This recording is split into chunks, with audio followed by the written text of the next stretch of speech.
Gente, planejamento em futebol é algo surreal, né? Você planeja, faz lá um projeto bacana, você sinaliza o que é que vai acontecer, de que forma vai acontecer, quais são os prazos, qual é o período para aquilo dar certo, para aquilo render. Mas na prática a gente já sabe como é que é, né? Quase nada é rigorosamente cumprido. É o que acontece no futebol em especial. Vamos falar da demissão do técnico Marquinhos Santos. O Náutico contratou Marquinhos no ano passado para que ele montasse aí o projeto, para que ele montasse um elenco, para o Náutico disputar a Série C e conseguir o acesso para a Série B, para brigar até pelo Campeonato Pernambucano.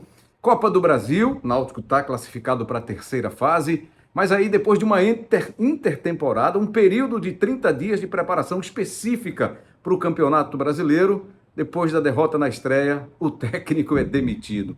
Vamos falar sobre isso aqui no Rembrandt TV, agradecendo mais uma vez a você, pedindo, convidando você a se inscrever aqui no canal. É muito importante para a gente essa sua inscrição, o seu like, o seu joinha, para dizer que o conteúdo foi importante, né? Relevante para você, que para mais pessoas possam acessar esse nosso conteúdo. E faz também o quê? Ativa o sininho, recebe sempre a notificação de um conteúdo novo aqui no canal. Além dos nossos episódios do Rembrandtcast, o podcast das melhores histórias. Tem muita história legal para você. Tá chegando aí a história com o The Best, com o Maciel Júnior, esta semana. Tudo à sua disposição. Mas vamos lá, falar dessa decisão do Náutico em demitir o técnico Marquinhos Santos.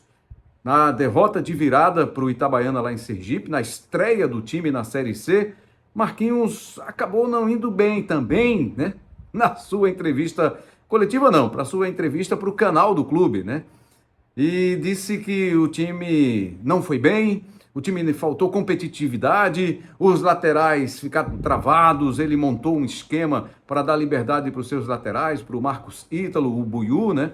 E também para o seu lateral Luiz Paulo, lateral da esquerda, que inclusive participou do lance do gol, foi dele o cruzamento para trás, o toque para a cabeçada do Hélio Borges, o cruzamento para o Hélio Borges abrir o placar para o Náutico no jogo contra o Itabaiana. E aí veio o segundo tempo e o Náutico tomou a virada. Foi um time que não mostrou nenhuma evolução comparando com o que aconteceu no início da temporada, o que o Náutico fez de campeonato pernambucano, de Copa do Nordeste, apesar de estar ainda na briga, né, na última rodada, vai para a última rodada do Nordestão ainda com chances matemáticas de classificação, mas estava difícil, né, de acreditar, de confiar no time com esse trabalho realizado pelo que a gente viu, porque hoje em dia ninguém assiste a treino, só se vê o jogo, só se assiste aos jogos. Então a única avaliação que pode ser feita é em relação aos jogos, ao desempenho dentro de campo, porque treino ninguém vê mais. E aí o Marquinhos Santos não estava mostrando um bom trabalho,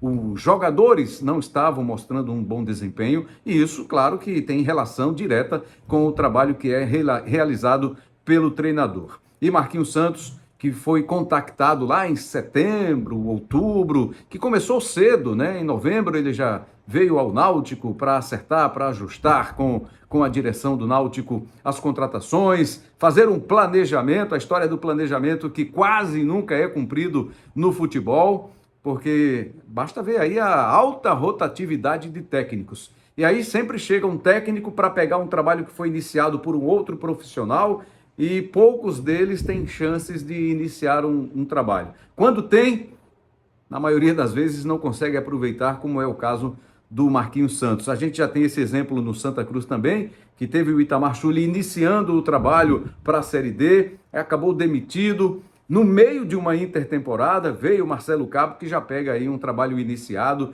e vai ter que dar o jeito dele para implantar os conceitos de futebol que ele tem para o clube na sequência da temporada. É o que vai acontecer agora, né, para o substituto do Marquinhos Santos. Será que vai ser Hélio dos Anjos? Nesse momento aqui em que a gente está gravando, poucos minutos depois do anúncio oficial do Náutico, né, da demissão do Marquinhos Santos, ainda não há essa informação confirmada. Mas o preferido da galera, pelo que a gente tem acompanhado aí em redes sociais, nas conversas dos técnicos, dos torcedores do Náutico, né, nos palpites, a preferência é pelo Hélio dos Anjos. Hélio dos Anjos, que saiu do Náutico recentemente, né, antes da gestão do Bruno Becker, saiu com problema com a diretoria do Náutico, acionou o clube na justiça, enfim, uma confusão grande, mas pode voltar ao Náutico, né?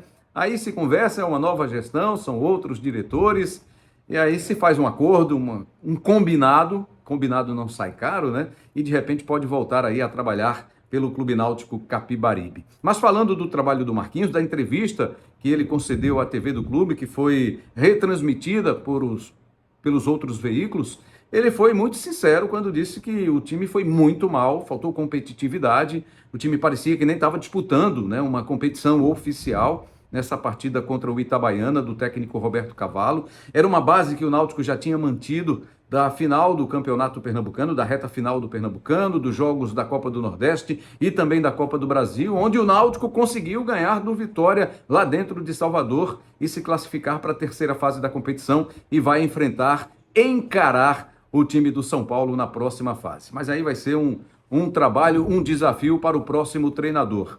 Mas a verdade é que o Náutico não fez uma boa temporada, um início de temporada, né? Apesar dessa classificação na Copa do Brasil, apesar de ter vencido o Ceará, que é time da primeira divisão, de ter vencido o Sport, o Ceará foi pela Copa do Nordeste, o Sport foi pelo Campeonato Pernambucano e o Vitória, que também é time de primeira divisão atualmente, pela Copa do Brasil. Então esses resultados meio que deram uma ilusão, né, ao torcedor do Náutico e acho que ao próprio Marquinhos Santos também, porque ele utilizou um esquema com 3 zagueiros contra o Vitória, repetiu contra o Itabaiana, mas será mesmo que valia entrar com 3 zagueiros, uma linha de 5 defensiva para jogar contra o Itabaiana, mesmo sendo fora de casa? Então acho que esse foi um dos problemas do Marquinhos Santos. Está demitido, está fora, ele fez aqui no total 15 jogos, com 8 vitórias, 2 empates e 5 derrotas, um aproveitamento relativamente bom, né, de 57,7%. Mas não deu para ele, está demitido. Está demitido também o André Caldas, que era o assistente dele, que comandou o time em alguns jogos quando ele precisou se afastar por causa de uma cirurgia no tendão de Aquiles. Então essa dupla está fora do Náutico. O Wilson Júnior, que é da comissão técnica do clube, é quem vai comandar aí os treinos até a chegada do novo comandante alvirrubro. E, gente, ainda sobre o jogo do Sport no fim de semana, o prejuízo que o Sport teve, né, com a falha do árbitro Wilton Pereira Sampaio em validar o segundo gol do Vasco, o gol do argentino Verratti, que fez 1-0, e aí no segundo gol, numa disputa com o Lucas Cunha, ele cometeu a falta na jogada. Para todo mundo foi falta no lance, para todos os especialistas. Só que tem a história, né? Até o Paulo César de Oliveira, que é o consultor de arbitragem da Globo, disse que o VAR, o Caio Max, que era o árbitro de vídeo, não ofereceu ao Wilton Pereira Sampaio um ângulo que pudesse ser mais claro, como teve a transmissão do Sport TV numa tomada por trás, um ângulo de trás do gol, que mostra claramente aí que o Verratti comete falta batendo a mão no rosto do zagueiro Lucas Cunha, que depois desse contato também desabou, né? Foi para o chão, não insistiu no lance para tentar, pelo menos, dificultar a ação do argentino Verratti, que de cabeça fez 2-0. Aquela história de que o Sport jogou bem, e realmente jogou bem, mas falta mais efetividade no ataque. Falta transformar esse bom desempenho, esse bom toque de bola, essa boa movimentação, especialmente ofensiva, em gols, em chances, em oportunidades criadas. Então é claro que tem prejuízo sim com a arbitragem, mas não pode se descuidar também do que o Sport precisa melhorar para a sequência da temporada. 3 jogos, 2 derrotas e 1 empate. Então a situação do Sport não começa bem no Campeonato Brasileiro da primeira divisão. Estamos de olho, acompanhando tudo do futebol de Pernambuco. A qualquer momento, tem mais conteúdo novo para você acompanhar aqui com a gente. Valeu? Não se esqueça de se inscrever no canal, de compartilhar com a sua galera, de deixar o seu like, o seu joinha, o seu legal, para confirmar que o vídeo foi interessante para você também, e ativar o sininho com as notificações que chegam para você sempre que pintar aqui um conteúdo novo. E não esquece também de acompanhar o Rembrandtcast, hein? O podcast das melhores histórias. Estão lá todos à sua disposição. Valeu!